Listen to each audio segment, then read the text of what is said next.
I'd like to thank everyone for coming. Kendall, you're the man. Yeah! Shout out to my speech class. Thanks for the support.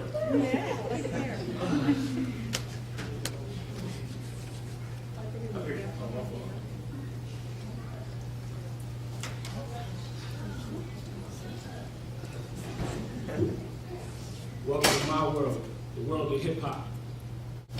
This is the evolution of hip-hop. In the next few minutes, you will learn about the history and culture of hip-hop and how it evolved. Now, whether you listen to hip-hop or not, in today's world, hip-hop is everywhere.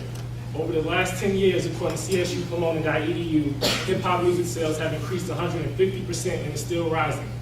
But while hip-hop has gained a lot of global success and popularity, a lot of its concepts are still misunderstood. Today, I will clear up those misconceptions, and you will gain a better understanding of hip-hop and what it really is. To give you an insight into the world of hip-hop, I will discuss the origins of hip-hop, the hip-hop culture, and the state of hip-hop today, as well as its future. I am a part of the hip-hop culture, and I've been a fan as long as I can remember. So the information in this speech will be backed by my knowledge and my sources: CSUpromoting.edu, Yale.edu, hiphopgalaxy.com, and libraryinquest.org. So first, let's go back to where it all began. Hip-hop is a relatively young music genre and culture. It's only been around about 35 years. The roots of the music can be traced back to African American music and West African music. The griots of West Africa are a group of traveling singers and poets whose musical style is very reminiscent of hip-hop. Hip-hop music is a compilation of many different types of music, like jazz, soul, funk, and disco. So some credit the early pioneers of those musics, like James Brown, for the birth of hip-hop. Now, the birth date of hip-hop is relatively unknown. No one knows the exact date that hip-hop surfaced. But the first known acknowledgement of hip-hop was August 11th, 1973. But while the birth date is relatively unknown, the birthplace is undeniable. Hip-hop was born and bred in the Bronx, New York. Now, hip-hop became popular in the early 1970s when block parties became common in inner city New York, in places like Harlem, Brooklyn, and of course the Bronx. These block parties consisted of just music and dance at first, but eventually they incorporated DJs and MCs, the DJs scratching and pulling the beats, and the MCs rapping lyrics as entertainment. So the first known DJs and MCs are considered the originators. But the debate for who is the originator is still widely open. The debate is between these two men who are both known as the godfather of hip hop: DJ Kool Herc and DJ Africa Bambaataa. Now, I could give a whole other speech on who deserves more credit between these two men for the creation of hip hop. But the bottom line is they both deserve a massive amount of credit for the creation of hip hop and its evolution. Maybe DJ Africa Bambaataa a little more than DJ Kool Herc, because he, along with Busy B. Starsky and DJ Hollywood, coined the term hip hop.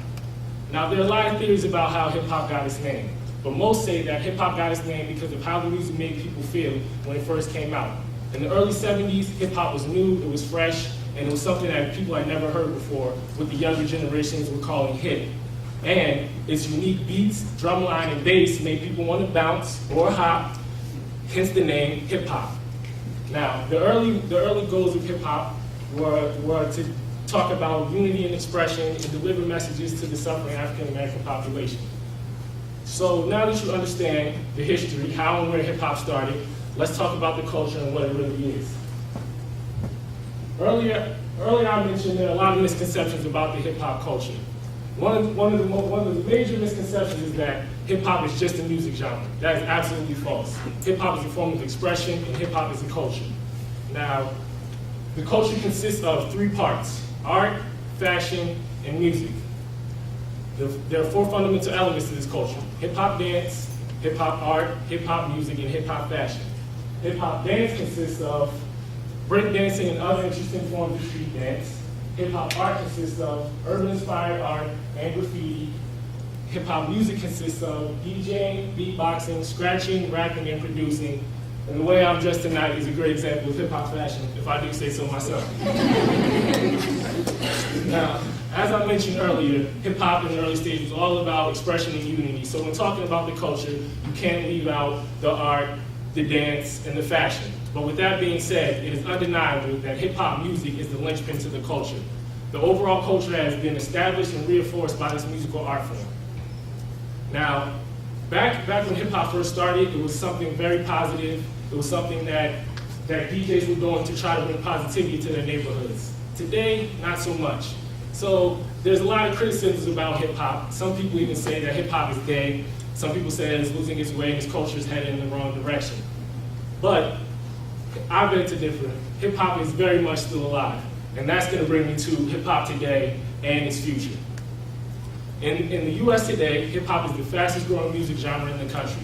Some even say that hip hop is replacing rock and roll among the youth as the most popular music genre.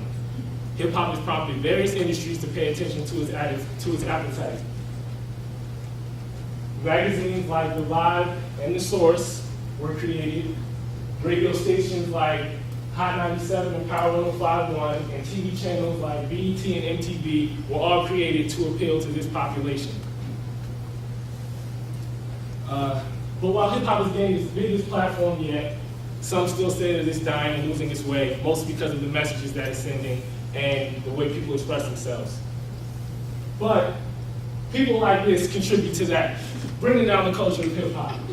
But there's still a lot of strong lyricists out there who still are strong in their roots, like these guys, who keep hip hop very much still alive. Now, another major misconception about hip hop is that it has a selective audience and that only African Americans listen to hip hop. That is absolutely false. Approximately 75% of the hip hop and rap audience is non-black. Now that's an amazing fact. I mean, it could be because black people like me are definitely going to bootleg the CD before I buy it,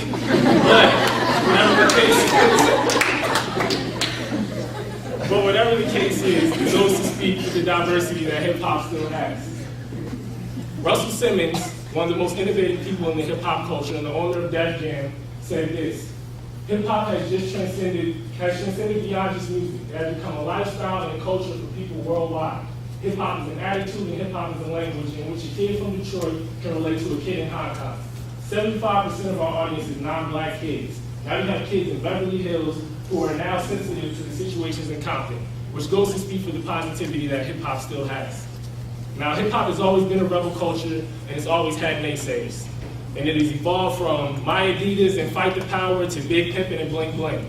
But in that drastic change, the hip hop culture still remains.